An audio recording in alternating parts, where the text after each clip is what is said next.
Ari Aster's much-anticipated follow-up to Hereditary is finally here, so horror fans everywhere can dig into this sun-drenched piece of folk horror. Let's look at why Midsommar just might end up being the scariest movie of 2019. Spoilers ahead.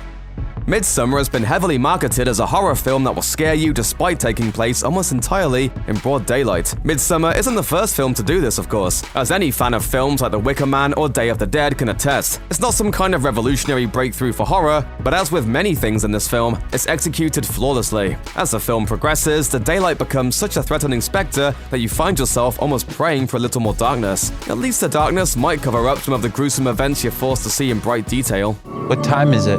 9 p.m. That can't be right. The sky is blue. This is what 9 p.m. is like here. Midsommar is a film that largely had to be built from the ground up. The village had to be assembled piece by piece, from the murals along the walls of the common sleeping area to that ominous yellow triangle temple where it all comes to an end.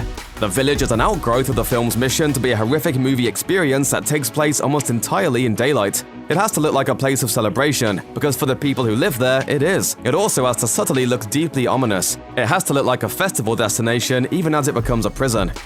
The daylight of Midsommar carries with it an ominous mission statement. You can close or cover your eyes. None of its moments of emotional and physical darkness are matched with aesthetic darkness. This is a bright film that will not look away. Aster's camera work in the film reinforces this mission statement. While he certainly doesn't show us everything, the visual style of the film suggests a filmmaker who wants to be an all-knowing eye in this world he's created. That extends into the film's most graphically violent sequences, and moments in which another filmmaker might cut away are instead pushed in on, more and more, until we're the ones who flinch.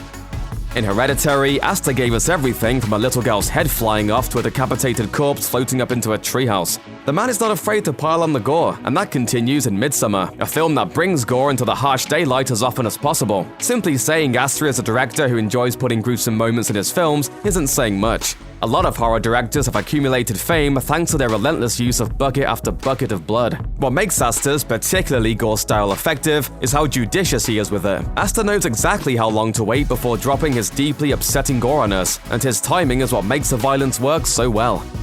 As relentless as Midsommar is in its assault on your senses, Aster knows from the beginning that there needs to be some way to release the tension. Much like another horror classic, Get Out, Midsommar uses humor for cool-down moments and flashes of levity. It all makes the ramp up to the real horror even scarier. This is where the often unexpected and very welcome sense of humor of Midsommar comes in.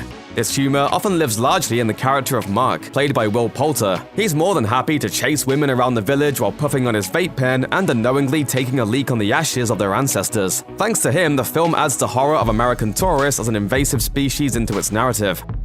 Midsommar is a creeper in more ways than one. It's a film that's not interested in delivering a scare-a-minute thrill ride. Instead, it creates a sense of dread that runs through the whole piece like a taut wire, occasionally building to moments where you feel the wire might snap.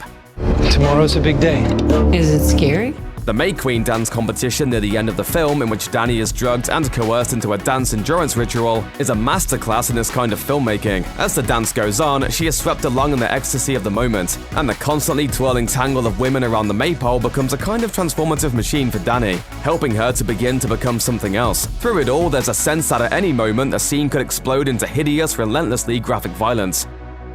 Midsommar does not break the mold established by other folk horror classics that have come before it. We know the writing is on the wall for American visitors well before they do. We just don't know yet how they'll come to meet their various ends. Even when it becomes clear that Pell has selected Dani as a candidate for May Queen, we don't know if that means she's marked to die or marked to somehow survive and assimilate. Then as the film reaches its end, everything is laid out rather clearly.